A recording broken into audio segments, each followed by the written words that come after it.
নমস্কার, সুভদ্রা রান্নাঘরে আমার সকল দর্শক বন্ধুকে জানাই স্বাগত। আমি শিউলি। দেখো, আজকে আমি একটা ইঁচড় নিয়ে এসেছি। হ্যাঁ, এই ইঁচড়টাকে আমি কেটে ধুয়ে সিদ্ধ করে রেডি করে নিয়ে আসছি, কারণ আমি আজকে এঁচড়ের কোপ্তা কারি বানাবো। দেখো, আমি এঁচড়টা ছাড়িয়ে সুন্দরভাবে কেটে ধুয়ে সিদ্ধ করে রেডি করে নিয়ে চলে এসেছি। এবার আমি কি করব বলো তো, এই যে ইঁচড়ের সাথে 2 টুকরো আলু সিদ্ধ করে নিয়েছি। এবারে এই ইঁচড়গুলোকে এই পাত্রের মধ্যে নেব, নিয়ে চটকে ভালো করে মাখবো। চটকে মেখে এগুলোকে কোপ্তা বানাবো। তার এর সঙ্গে কিছু কিছু জিনিস মিক্সড করব, সেটা তোমাদের আমি বলে দিচ্ছি। সেটা হচ্ছে, দেখো, এটা হচ্ছে জিরের গুঁড়ো, এটা হচ্ছে গোলমরিচ গুঁড়ো, এটা হচ্ছে ধনের গুঁড়ো, আর এটা হচ্ছে হোমমেড গরম মশলা গুঁড়ো। এগুলোকে আমি সব দিয়ে দিলাম। আর এগুলো হচ্ছে কিশমিশ। কিশমিশগুলোকে আমি টুকরো করে কেটে নিয়েছি। আর এবার এর সাথে দেব পরিমাণ মতো স্বাদ অনুযায়ী লবণ দিলাম। আর দেব একটু সামান্য চিনি দেব, অল্প করে। এবারে এটাকে আমি হাত দিয়ে চটকে মাখবো। দেখো, আমি অনেকটা মেখে নিয়েছি। একটু কাশ্মীরি রেড চিলি পাউডার দিচ্ছি কালারের জন্য। আর আমি বাইন্ডিংয়ের জন্য এবারে দেব একটু ছাতু, ছোলার ছাতু, অল্প করে একটু ছোলার ছাতু দিয়ে দিলাম। এবারে আমি কমপ্লিট করে মেখে নেব, সুন্দর করে মেখে নিয়ে এগুলোকে আমি ভাজবো। দেখো, আমার এটা মেখে নেওয়া হয়ে গেছে, রেডি হয়ে গেছে। এবার এটাকে আমি একটু চাপা দিয়ে সরিয়ে রাখছি। এবার আমি একটা মশলা বানিয়ে নেব। মশলাটা কী কী নিচ্ছি দেখো, দিয়েছি কতগুলো কাজু, কিশমিশ আর চারমগজ আছে। এগুলোকে আমি ব্লেন্ডারে দিয়ে দিচ্ছি।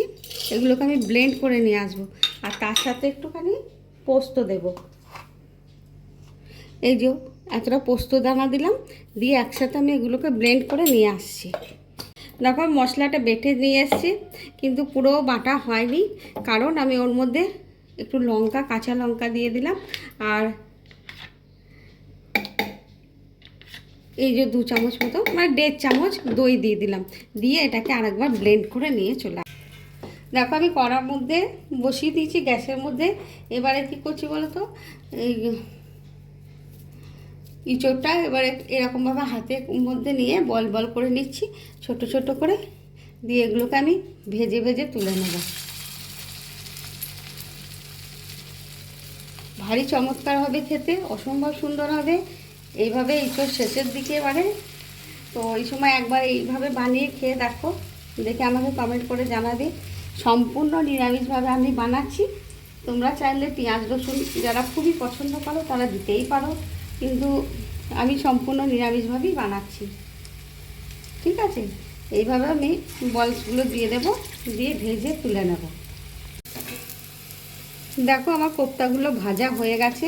এবার আমি এগুলোকে উঠিয়ে নিচ্ছি। হ্যাঁ, একদম ব্রাউন ব্রাউন করে ভাজা হয়ে গেছে। এগুলো আমি তুলে নিচ্ছি সব এক একে। আমি কোপ্তাগুলো তুলে নিয়েছি, নেওয়ার পরে ওই তেলের মধ্যে আর একটু তেল দিয়ে দিয়েছি। তো একটু গোটা গরম মশলা দিয়ে দিলাম ফোড়নে।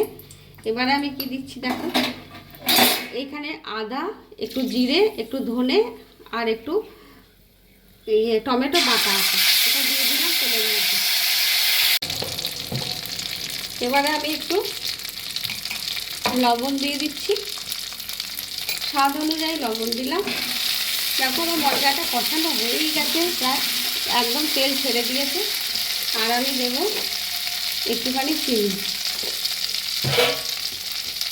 এবারে আমি যে মশলাটা পেস্ট করে নিয়ে এসেছি, এই মশলাটা আমি ঢেলে দেবো।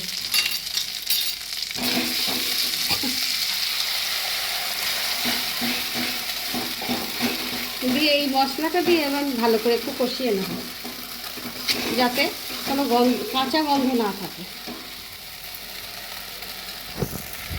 দেখো, আমি মিক্সার জারটা ধুয়ে জল দিয়ে দিচ্ছি। এবারে এটাকে আমি ভালো করে ফুটিয়ে নেব। আমি নুন, মিষ্টি, লঙ্কা সবই দিয়ে দিয়েছি, আর কিছু দেওয়ার নেই। দেখো, আমার গ্রেভিটা ফুটে একদম তেল ছেড়ে দিয়েছে। এবার আমি কোপ্তাগুলো দিয়ে দিচ্ছি। কোপ্তাগুলো অসম্ভব ভালো হয়েছে, একদম নরম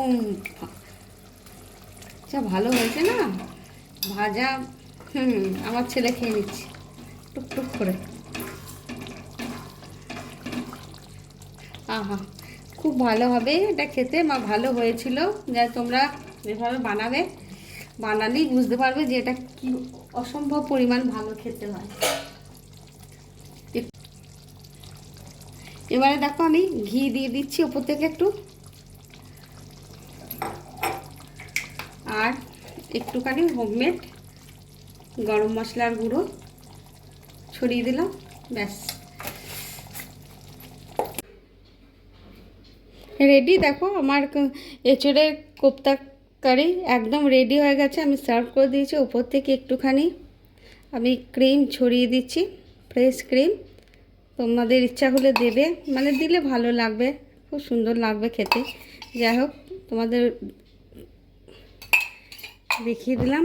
যাই হোক তোমরা এভাবে বানাবে, বানিয়ে অবশ্যই খাবে, খেয়ে আমাকে কমেন্ট করে জানাবে তোমাদের কেমন লেগেছে আমার এই অসম্ভব সুন্দর অসাধারণ খেতে এঁচোড়ের কোপ্তা কারির রেসিপি।